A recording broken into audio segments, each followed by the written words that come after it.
나다니엘 호손 단편선. 나다니엘 호손 지음 천승걸 옮김. 목사의 검은 베일. 교회 지기는 밀포드 교회의 입구에 서서 기운차게 종끈을 잡아당겼다. 마을의 노인들은 구부정한 걸음걸이로 길을 따라 걸어오고 있었고, 아이들은 밝은 표정으로 부모 옆에서 즐겁게 깡충거리며 뛰기도 하고 주일 복장의 권위를 의식하여 점잖은 걸음걸이를 흉내내며 걷기도 했다. 날씬한 모습의 총각들은 어여쁜 처녀들을 곁눈질로 훔쳐보며 안식일의 햇빛이 보통 날보다 아가씨들을 더 아름답게 보이게 한다고 생각했다. 사람들의 무리가 대부분 교회 입구로 들어섰을 때 교회 지기는 후퍼 목사의 집 대문을 지켜보면서 종을 치기 시작했다. 목사의 모습이 나타나면 그것은 종치기를 그친다는 신호인 까닭이었다. 아니, 후퍼 목사님이 얼굴에 뭘 쓰고 계시지? 교회 지기가 놀라서 외쳤다. 그 말을 들은 주위 사람들은 즉시 몸을 돌려 사색에 잠긴 걸음걸이로 교회를 향해 천천히 다가오고 있는 후퍼 씨 같이 생긴 사람의 모습을 바라보았다. 그들은 하나같이 놀랐다. 어떤 낯선 목사가 후퍼 씨의 설교단에 대신 들어서려고 다가오고 있다 해도 그처럼 놀란 표정을 짓지는 않았을 것이다. 저분이 우리 목사님이란 말입니까? 그레이시가 교회 지기에게 물었다. 분명 목사님이죠. 웨스트베리에 슈트 목사님과 오늘 설교를 바꿔서 하기로 되어 있었는데 슈트 목사님이 갑자기 장례식에서 설교를 하게 되는 바람에 못 오게 되었다고 어제 연락이 왔지요. 교회 지기가 대답했다. 그처럼 모든 사람을 놀라게 한 원인은 아주 사소한 것처럼 보이는지 모른다. 30쯤의 나이에 신사다운 풍물을 지닌 후퍼 씨는 비록 총각이긴 하지만 마치 꼼꼼한 아내가 밴드에 풀을 먹이고 주일날 입는 목사복에서 일주일 내 묵은 먼지를 깨끗하게 털어낸 것처럼 늘 성직자다운 깔끔한 옷차림을 하고 있었다. 그런데 그날 그의 모습에는 한 가지 유별나게 눈에 띄는 점이 있었던 것이다. 그것은 후퍼 씨가 쓰고 있는 검은 베일인데 그 베일은 그의 이마를 두르고 얼굴 위로 낮게 드리워져서 그의 숨결에 흔들리고 있었다. 좀 더 가까이에서 보면 베일은 입과 턱을 제외한 얼굴의 모든 부분을 가린 두 겹의 천으로 이루어진 것처럼 보였지만 아마도 그의 시야를 완전히 차단하지는 않고 모든 생물과 무생물들의 어두운 빛을 들이우고 있었을 것이다. 이 어두운 베일 뒤에서 후퍼 씨는 깊은 생각에 잠긴 사람들이 의뢰 그러듯이 몸을 약간 구부린 자세로 발밑을 내려다보며 천천히 그리고 조용히 걸어오면서 교회의 계단에서 기다리고 있는 교구민들에게 친절히 목례를 했다. 그러나 그들은 너무 놀란 나머지 목사의 인사에 제대로 답례하지도 못했다. 후퍼 목사님의 얼굴이 저 천 조각 뒤에 있을 것 같지가 않은데요. 교회 지기가 말했다. 아이고 흉해라. 얼굴을 가린 것뿐인데 목사님이 뭔가 무서운 존재로 바뀌어 버린 것 같네. 목사님이 도셨군. 교회 입구를 가로질러 후퍼 씨를 뒤따라 가면서 그레이 씨가 말했다. 후퍼 씨가 교회 안으로 들어서기 전에 이미 알 수 없는 이상한 일이 일어났다는 소문이 퍼져서 교회 안에 모인 사람들을 술렁이게 만들었다. 문 쪽을 향해 얼굴을 돌리고 있지 않는 사람은 드물었고 많은 사람들은 아예 일어서서 문 쪽을 정면으로 바라보고 있었다. 한편 어린아이들은 의자 위로 기어 올랐다가 다시 내려오며 소란을 피웠다.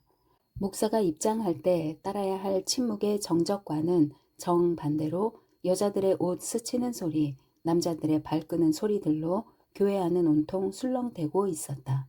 그러나 후퍼 씨는 교민들의 이런 술렁댐을 깨닫지 못하고 있는 듯했다. 그는 조용한 발걸음으로 교회 안에 들어서서 양쪽 걸상 쪽으로 가볍게 목례를 하고 통로 한가운데의 안락의자에 앉아 있는 나이가 가장 많은 흰머리의 교인 옆을 지날 때는 머리를 숙여 인사를 했다.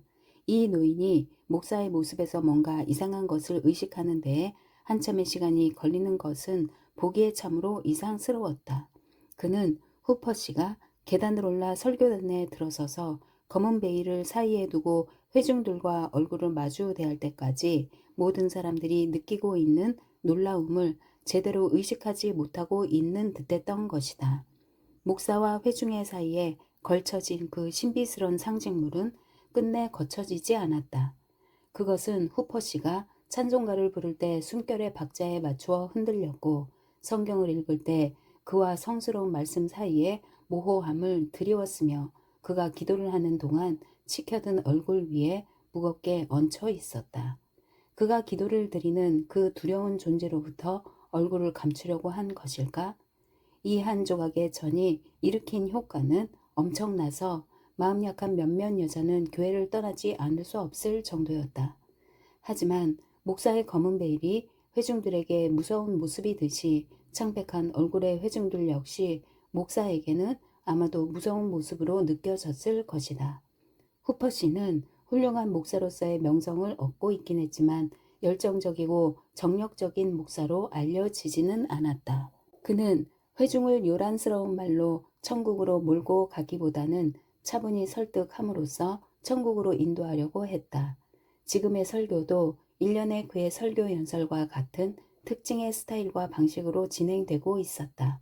그러나 강론 자체에 담긴 느낌이나 청중들의 상상적 반응에 있어서 그들이 여태까지 목사로부터 들은 설교 중 가장 강력한 호소력을 지닌 것으로 느끼게 하는 무엇인가가 있었다.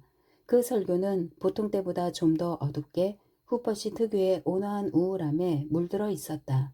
설교의 내용은 숨겨진 죄와 전능하신 하나님이 다 알아낼 수 있다는 사실조차 잊은 채 우리의 가장 가깝고 소중한 사람들로부터 숨기고 심지어 우리 자신의 의식으로부터도 감추려 드는 슬픈 죄의 비밀에 관한 것이었다.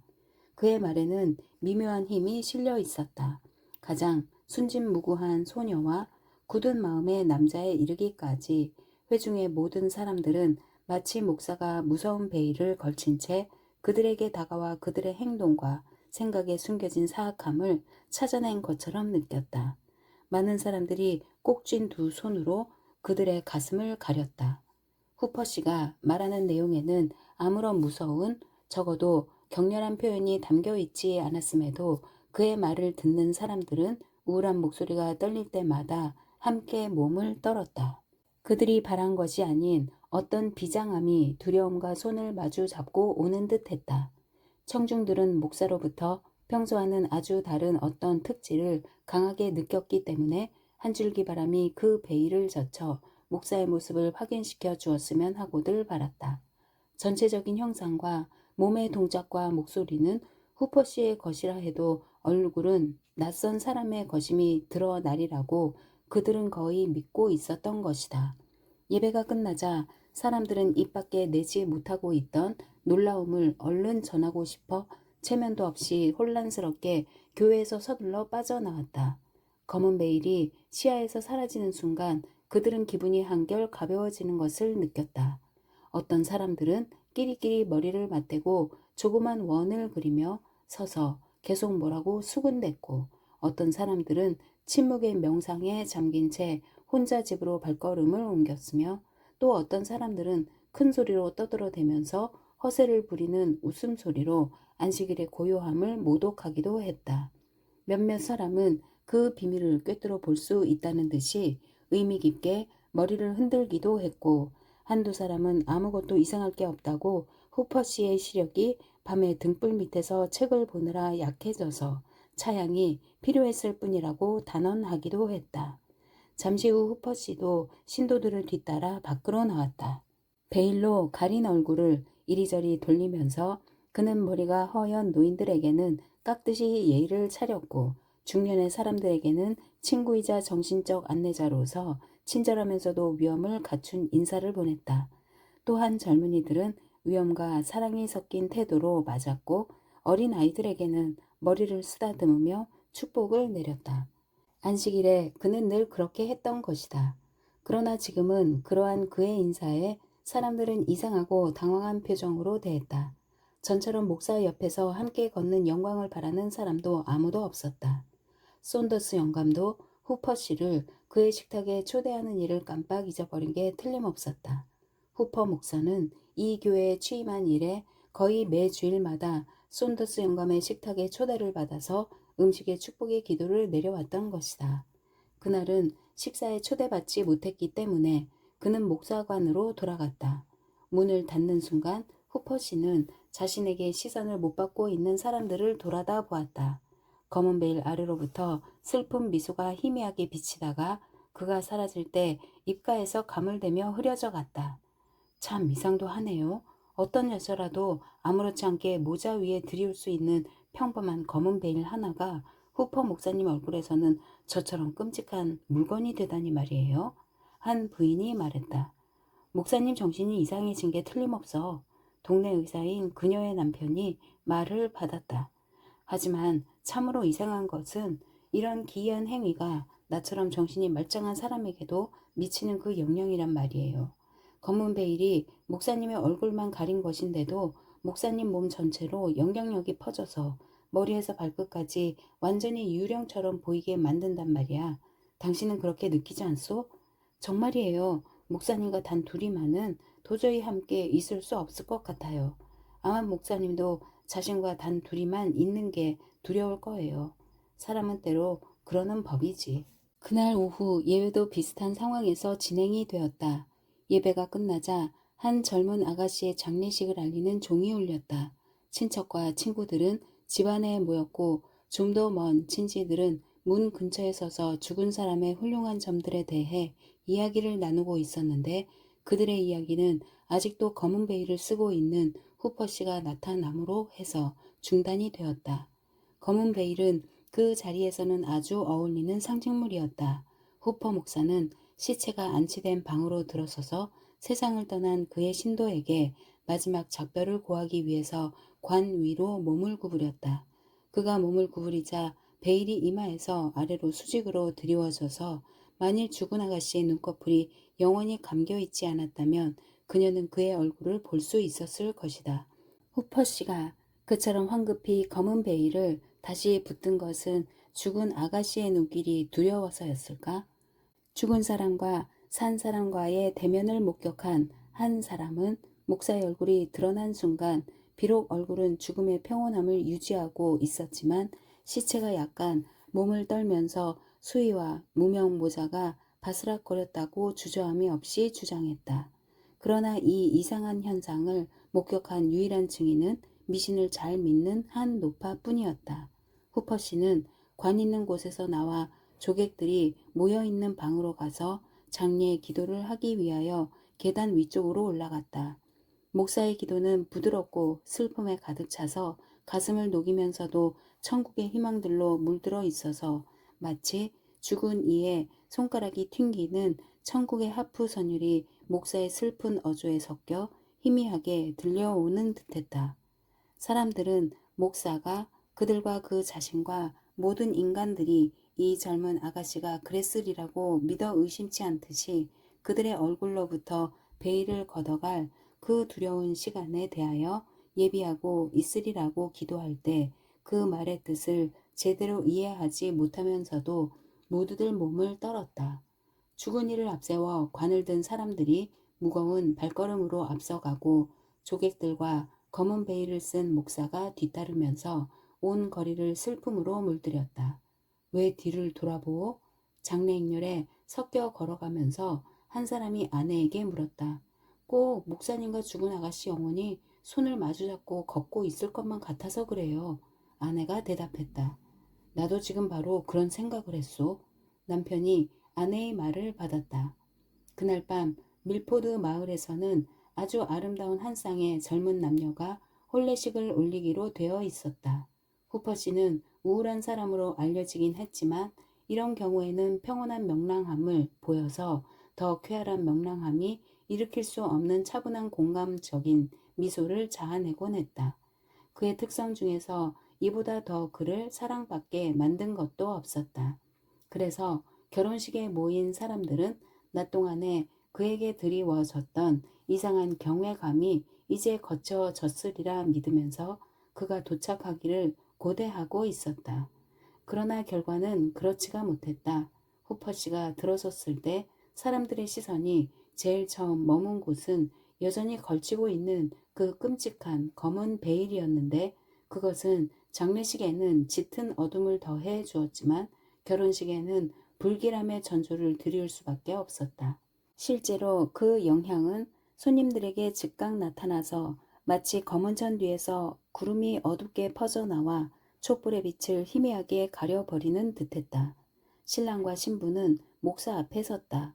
그러나 신부의 싸늘한 손가락은 신랑의 떨리는 손 안에서 파들거렸고 얼굴은 시체처럼 창백해져서 누군가 몇 시간 전에 묻힌 그 아가씨가 혼례를 올리려고 무덤에서 나온 것이라고 수군거렸다. 그처럼 음산한 결혼식이 또 있다면 그것은 혼례의 조종을 알린 그 유명한 결혼식일 것이다.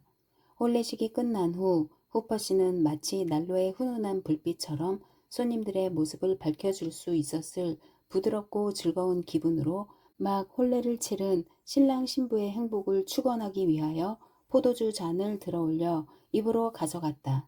그러나 그 순간 그는 거울에 비친 자신의 모습을 흘끗 보았고 그 검은 베일은 다른 모든 사람들을 압도한 공포 속으로 그 자신의 영혼을 감싸버렸다.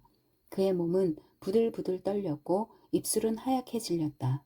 그는 채 마시지 못한 포도주를 카펫 위에 엎지르고는 어둠 속으로 손살같이 사라졌다. 돼지도 검은 베일을 쓰고 있었기 때문이었다. 다음 날 밀포드 마을의 화제는 온통 후퍼 목사의 검은 베일에 관한 것이었다. 검은 베일과 그 뒤에 숨겨진 신비로움은 거리에서 만난 아는 사람들 사이에 그리고 창문 너머로 서로 이야기를 주고받는 부인들 사이에 토론의 주제를 제공해 준 것이다. 검은 베일에 관한 이야기는 주막 주인이 손님들에게 들려주는 마을의 첫 소식이었다. 아이들도 학교 가는 길에 검은 베일에 대해서 제잘거렸다. 흉내내기를 좋아하는 한 장난꾸러기가 검은 손수건으로 얼굴을 가려서 친구들을 어찌나 공포에 떨게 했던지 자신도 공포에 사로잡혀 자신의 장난으로 혼쭐이 나기도 했다. 그 교구에 주제넘고 남의 일에 참견하기 좋아하는 모든 사람들 가운데 단 한 사람도 후퍼 씨에게 왜 그런 행동을 취하는 것인지 물어보려 하지 않는 것은 이상한 일이었다. 지금까지는 그런 참견할 만한 일이 조금만 있어 보여도 그에게 조언을 하는 사람들이 늘 있었고 후퍼 목사도 그들의 판단에 따라가기를 싫어하는 태도를 보인 적이 없었다. 만일 그가 잘못하는 일이 있다면 그것은 지나친 자기 불신에서 비롯된 것이었고 따라서 남이 자신을 조금만 비판해도 그는 아무것도 아닌 사소한 일까지 죄악으로 생각할 정도였던 것이다. 그의 이런 사랑스런 약점을 잘 알면서도 교구민 중에 검은 베일을 우정어린 충고의 대상으로 삼으려는 사람은 아무도 없었다.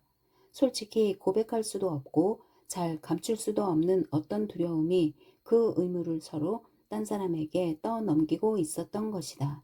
마침내 그들은 그 문제가 더 무리를 일으키기 전에 검은 베일의 신비에 관해 후퍼 목사와談판을 하기 위하여 교회의 대표단을 파견하는 것이 좋겠다고 생각했다. 그러나 그처럼 임무 수행에 실패한 대표단은 일찍이 그 예가 없었을 것이다. 목사는 그들을 친절히 예를 갖추어 맞아들였지만 그들이 자리에 앉은 후에는 계속 침묵을 지켜서 그들의 중요한 임무에 대해 발설할 모든 부담을 방문객들에게 떠넘겨 버렸다. 그들의 문제는 사실 분명한 것이었다.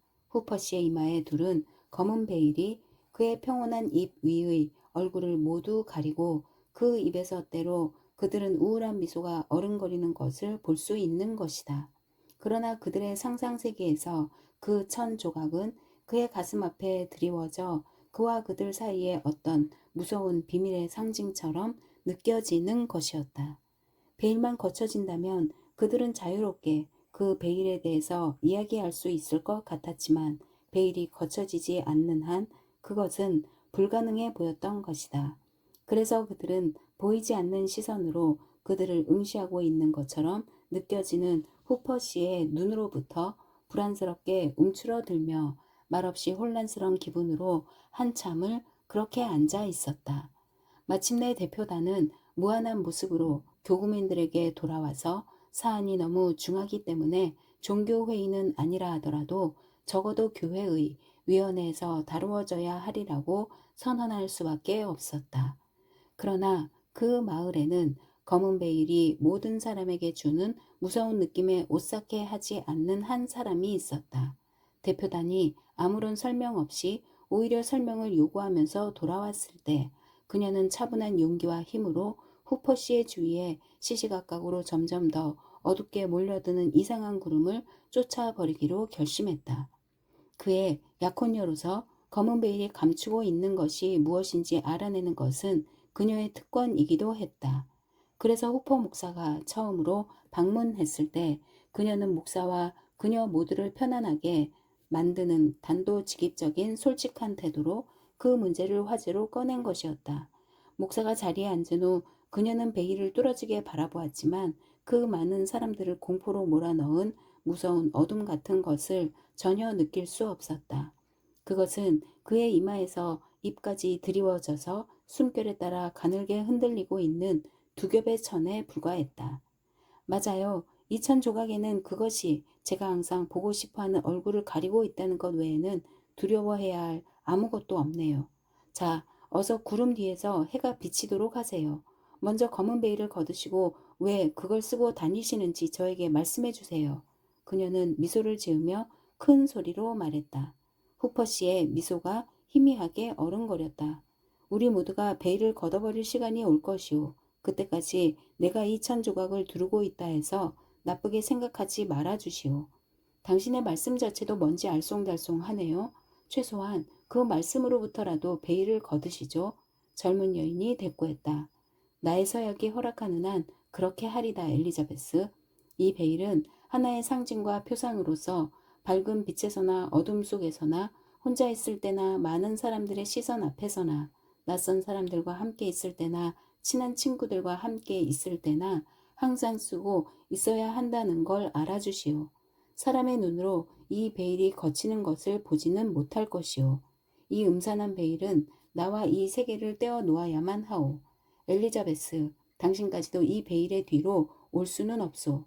무슨 가혹한 불행이 닥쳤길래 당신의 눈을 영원토록 어둡게 가리셔야 하는 건가요? 그녀는 진정으로 물었다.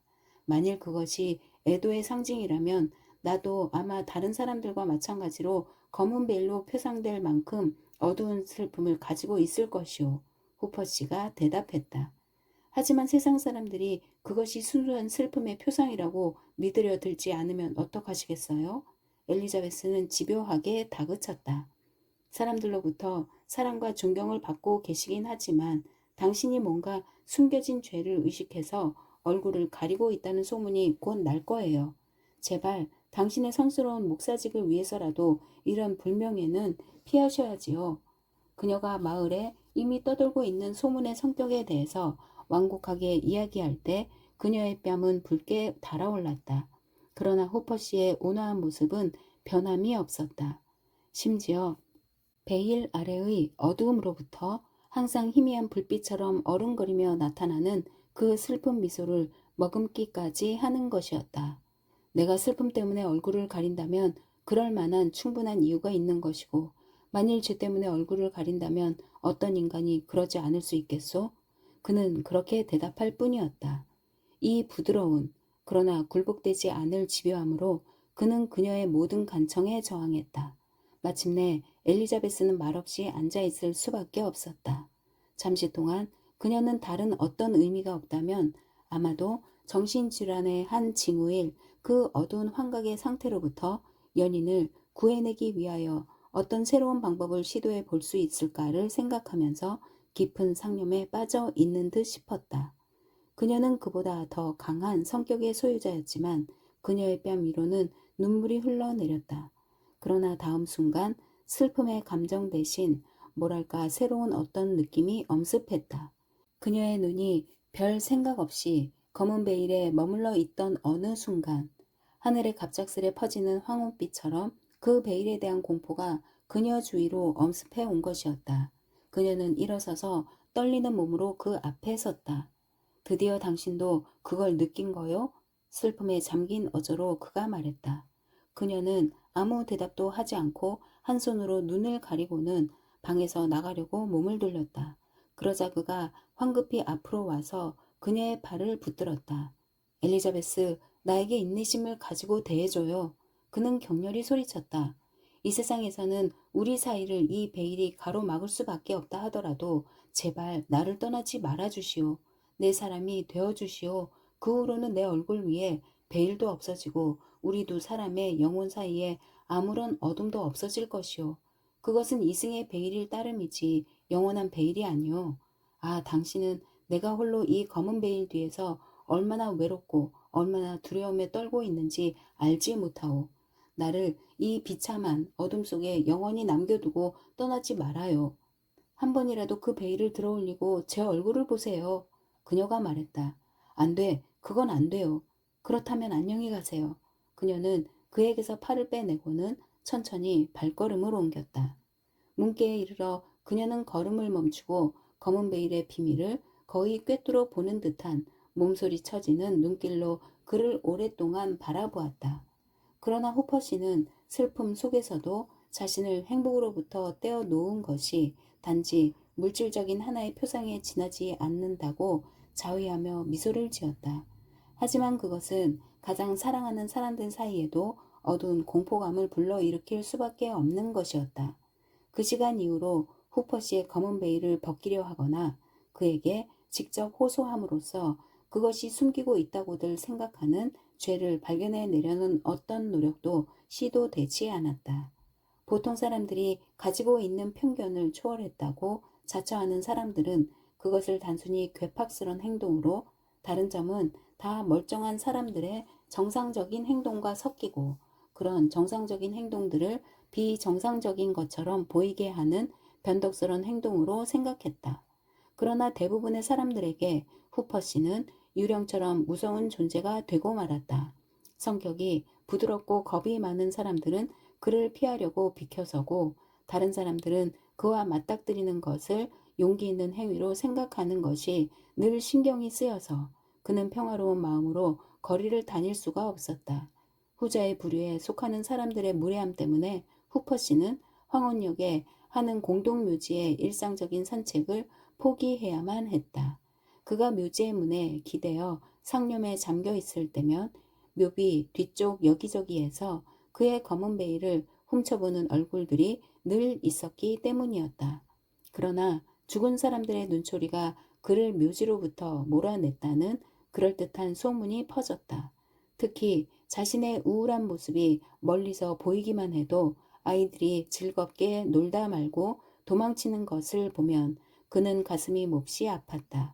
검은 베일에 대한 아이들의 본능적인 두려움은 그로 하여금 무엇보다도 검은 천의 실 자체에 어떤 초자연적인 공포가 얽혀 있는 게 아닌가 하는 느낌을 강하게 갖게 했다. 사실상 그 베일에 대한 자신의 거부감도 매우 강해서 그는 거울 앞을 지나가는 것을 늘 꺼려했고 잔잔한 샘물 위에 머리를 숙이고 물을 마시는 일도 없었다. 평화로운 샘물의 가슴 속에서 자기 자신의 모습에 놀라 몸서리를 치고 싶지 않았기 때문이었다. 이러한 후퍼 씨의 태도는 그의 양심이 완전히 숨기기에는 너무 끔찍한, 혹은 그처럼 모호하지 않은 다른 어떤 방법으로도 전달할 수 없는 그런 큰 죄악 때문에 스스로에게 고통을 주고 있는 것이라는 소문을 그럴듯하게 만드는 것이었다. 그렇게 해서 검은 베일 밑으로부터 죄 같기도 하고 슬픔 같기도 한 어떤 모호한 것이 밝은 햇빛 속으로 마치 구름처럼 퍼져나와 그 가련한 목살을 감싸 버렸기 때문에 사랑이나 동정심이 그에게 이를 수가 없었던 것이다. 사람들은 베일 속에서 후퍼 씨가 유령과 악마와 어울리고 있다고들 말했다. 안으로는 스스로 두려움에 떨고 밖으로는 두려움을 불러일으키면서 그는 어두운 그늘 속에서 계속 걸었다. 어둠 속에서 자신의 영혼을 더듬기도 하고 온 세상을 슬프게 만드는 베일을 통해 시선을 보내기도 하면서, 그러나 후퍼 씨는 사람들의 무리를 지날 때 그들의 창백한 얼굴을 보며 여전히 슬픈 미소를 지었다. 검은 베일의 나쁜 영향 중에도 한 가지 바람직한 사실은 그 베일이 그것을 쓴 사람을 유능한 성직자로 만든 것이었다. 그 알 수 없는 신비스런, 다른 분명한 이유가 없었기 때문에 표상의 도움으로 후퍼 씨는 죄악으로 고뇌 속에 빠진 사람들에게 무서운 힘을 가진 사람이 된 것이다. 그의 개종자들은 후퍼 목사가 자신들을 천국의 밝은 빛으로 인도하기 전에 검은 베일 뒤에서 그와 함께 있었노라고, 물론 비유적이긴 하지만 주장하면서 그들만의 어떤 경외감을 가지고 늘 후퍼 목사를 대했다. 사실 베일의 어두움 때문에 그는 모든 어두운 사랑의 감정에 공감할 수 있었던 것이다. 죽어가는 죄인들은 큰 소리로 후퍼 씨를 불렀고 그가 나타나기 전에는 생명을 포기하려 들지 않았다. 그러나 후퍼 씨가 위로의 말을 속삭이려고 몸을 숙일 때면 그들은 베일을 쓴 얼굴이 그처럼 가까이 다가오는 것에 부르르 몸을 떨었다. 죽음이 얼굴을 드러내는 순간에도 검은 베일의 공포는 그처럼 컸던 것이다. 후퍼 씨의 얼굴을 볼 수 없었기 때문에 오직 그의 모습이라도 보려는 목적으로 여기저기 먼 곳에서 낯선 사람들이 그의 예배에 참석하기 위하여 찾아왔다. 그러나 많은 사람들은 떠나기 전에 몸을 떨어야만 했다.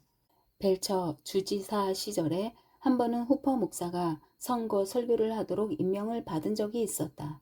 그는 검은 베일을 쓴 채 주지사와 행정위원과 의회 의원들 앞에 서서 설교를 했는데 그들에게 아주 깊은 인상을 남겨서 그 해의 법안들은 우리 조상들의 초기 통치 시절의 모든 음울함과 경건함의 특징을 지닐 정도였다.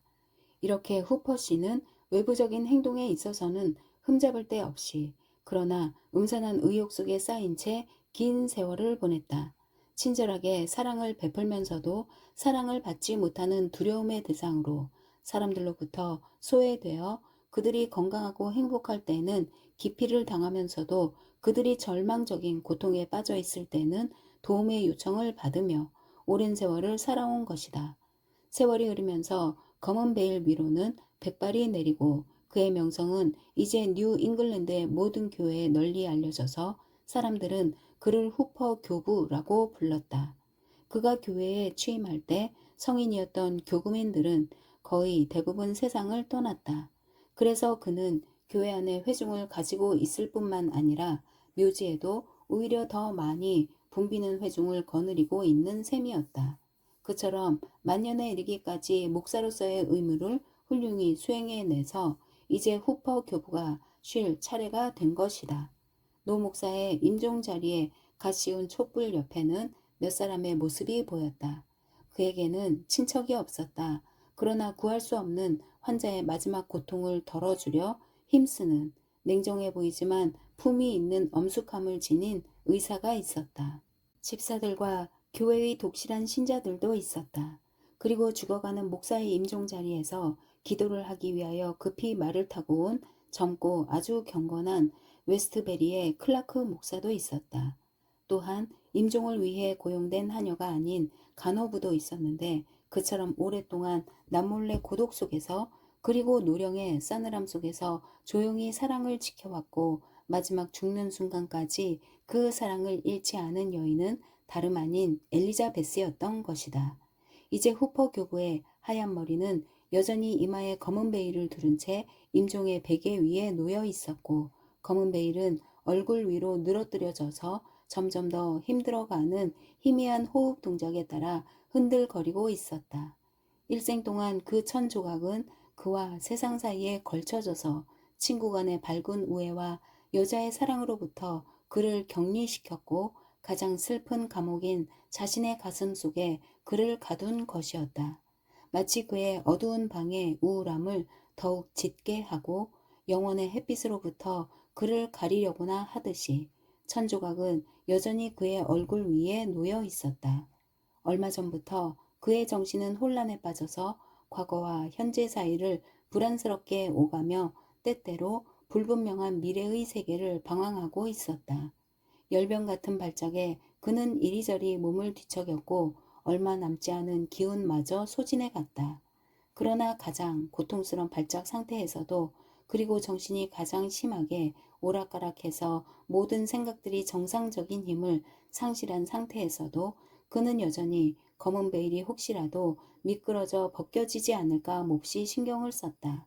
그러나 혼란에 빠진 정신이 비록 잊어버릴 수 있었을지는 몰라도 그의 머리맡에는 한 충실한 여인이 있어서 그녀가 젊은 시절의 아름다운 모습으로 마지막 본 지금의 늙은 얼굴을 고개를 돌린 채 덮어주었을 것이다. 마침내 죽음이 임박한 노인은 정신적으로 그리고 육체적으로 탈진이 된 마비 상태로 조용히 누워 있었다. 맥박은 거의 느껴지지 않았고 숨결은 점점 더 희미해져 갔으며 길고 깊고 불규칙한 호흡 소리만이 그의 정신이 떠나가고 있음을 예고하고 있는 듯했다. 웨스트베리의 목사가 침대 곁으로 다가왔다. 경애하는 후퍼 교부님, 이제 임종의 순간이 다가왔습니다. 영원으로부터 시간을 차단하여 가두어 버린 그 베일을 거두어 올리실 준비가 이제 되어 있습니까? 후퍼 교부는 처음에는 희미한 손의 동작만으로 응대를 했다. 그러나 다음 순간 자신의 의미를 잘 모르지 않을까 염려가 돼서인지 말을 하려고 애를 썼다. 그렇소. 내 영혼은 베일이 거두어질 때까지 이렇게 지치며 참아온 것이지요. 그는 희미한 어조로 말했다.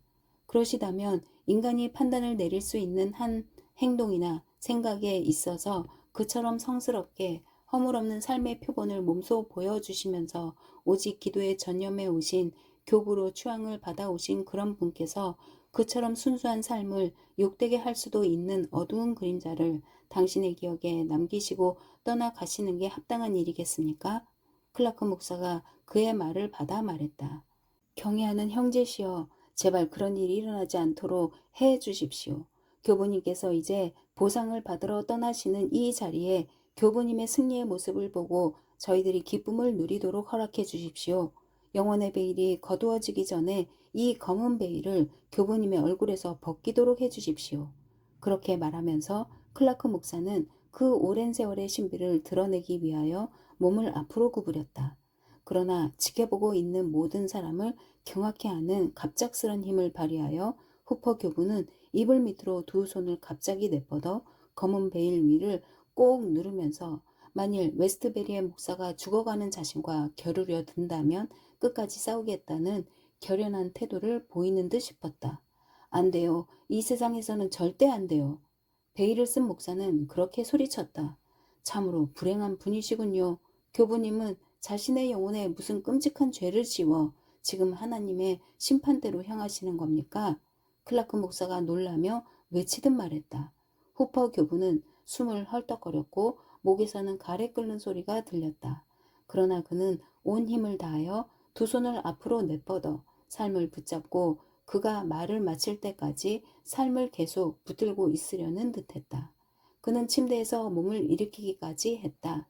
침대에 앉아 그가 죽음의 팔에 안겨 떨고 있는 동안 검은 베일은 일생 동안 쌓여온 공포를 마지막 순간에 농축해 보여주기라도 하듯 끔찍한 모습으로 그의 얼굴 위로 늘어뜨려져 있었다.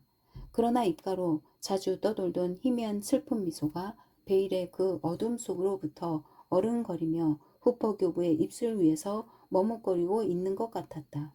당신들은 왜 나만 보면 두려워 몸을 떠십니까?